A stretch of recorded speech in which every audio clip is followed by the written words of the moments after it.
दोस्तों yes bank के managing director और सीईओ प्रशांत कुमार को जब एसबीआई के सीएफओ कैबिन से मार्च 2020 में मुश्किल में फंसी येस बैंक की जिम्मेदारी दी गई थी तो सबको हैरानी हुई थी। प्रशांत कुमार कहते हैं कि मैं जानता था कि कुछ होने वाला है, लेकिन ये जिम्मेदारी मुझ पर आ जाएगी ये मालूम नहीं था। कुमार ने कहा येस बैंक की रीस्ट्रक्चरिंग बहुत बड़ी जिम्मेदारी है। आरबीआई ने मार्च 2020 में जब येस बैंक के रीस्ट्रक्चरिंग का फैसला किया तो किसी को इस बात का अंदाजा नहीं था कि एसबीआई को इसकी जिम्मेदारी उठानी होगी। उस वक्त ये फैसला लिया गया कि येस बैंक के शेयर में निवेश पर 3 साल का लॉक इन होगा, यानी जिन लोगों के पास येस बैंक के शेयर हैं वो लोग 3 साल के भीतर सिर्फ 25% स्टेक ही बेच सकते हैं। बाकी की 75% हिस्सेदारी बेचने के लिए उन्हें 3 साल का इंतजार करना होगा। हालांकि दोस्तों अब शेयर होल्डर के लॉक इन पीरियड का आधा वक्त निकल गया है। इस पूरे समय में येस बैंक ने अपने बैलेंस शीट साफ करने के साथ ही बिजनेस को मजबूत बनाने पर जोर दिया है। फाइनेंशियल ईयर 2022 की जून तिमाही में येस बैंक का रिटर्न ऑन एसेट 0.3% था।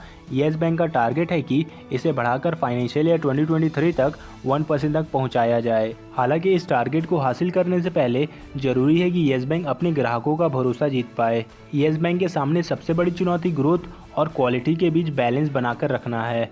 बैंक इसके लिए तमाम कोशिश भी कर रहा है। दोस्तों अगर अब दिसंबर क्वार्टर के रिजल्ट पर नजर डालेंगे तो उस समय येस बैंक को 150 करोड़ रुपए का लॉस हुआ था और मार्च 2021 तिमाही में बैंक के नतीजे और कमजोर रहे।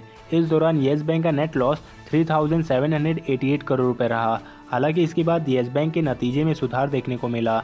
जून 2021 तिमाही में येस बैंक का नेट प्रॉफिट साल दर साल आधार पर 355% बढ़कर 207 करोड़ रुपए रहा। वहीं दोस्तों येस बैंक ने अतुल मलिक और रेखा मूर्ति को बैंक के बोर्ड में नॉन एग्जीक्यूटिव डायरेक्टर के तौर पर नियुक्त किया है। इनकी नियुक्ति 30 अगस्त से ही प्रभावी हो गई है। अतुल मलिक बड़े बैंकर हैं और उनके पास 30 साल का अनुभव है। येस बैंक से जुड़ने से पहले वो टीपीजी के सीनियर एडवाइजर थे। रेखा मूर्ति को भी 30 साल का अनुभव है। येस बैंक से जुड़ने से पहले वो स्टार्टअप की मॉनिटरिंग करती थी। वहीं अगर हम येस बैंक की एसेट रिकंस्ट्रक्शन कंपनी की बात करें तो येस बैंक की एसेट रिकंस्ट्रक्शन कंपनी में 1 दर्जन इन्वेस्टर ने अपनी दिलचस्पी जताई है। एक खबर के मुताबिक एआरसी में येस बैंक मॉनिटरिंग पार्टनर की तलाश कर रही है। दोस्तों येस बैंक अब पी फंड से बातचीत करके संभावित निवेशकों को शॉर्टलिस्ट करेगा और कुछ इन्वेस्टर के नाम फाइनल करने के बाद येस बैंक उन्हें शुरुआती बोली जमा करने को कहेगा। एक खबर के मुताबिक बैंक पार्टनर तय करते हुए इस बात का ध्यान रखेगा कि दोनों के बीच कितनी तालमेल रहेगी।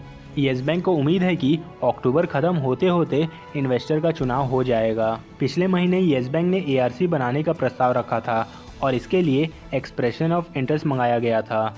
इसके लिए विज्ञापन देते हुए येस बैंक ने कहा था कि संभावित निवेशकों को न्यूनतम क्राइटेरिया पूरा करना होगा। इस हिसाब से येस बैंक के एआरसी के लिए वही कंपनियां आवेदन कर सकती हैं जिन्होंने मार्च 2021 के खत्म फाइनेंशियल ईयर में ग्लोबल लेवल पर कम से कम $5 अरब का एसेट मैनेज करने का काम किया हो। इसके अलावा निवेशकों की इतनी क्षमता हो कि वो भारतीय बाजार में भी $0.5 अरब का निवेश कर सके।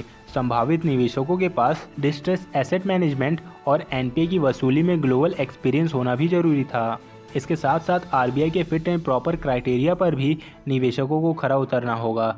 येस बैंक के एआरसी के लिए आवेदन जमा करने की आखिरी तारीख 31 अगस्त 2021 थी।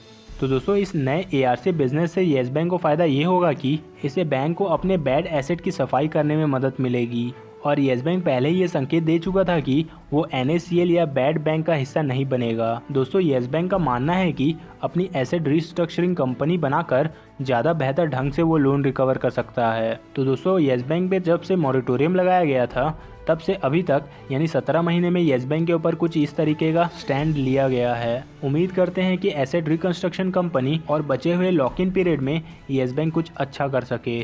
तो दोस्तों ये तो कुछ अपडेट येस बैंक को लेकर। इस वीडियो में फिलहाल इतना ही, मिलते हैं नेक्स्ट वीडियो में।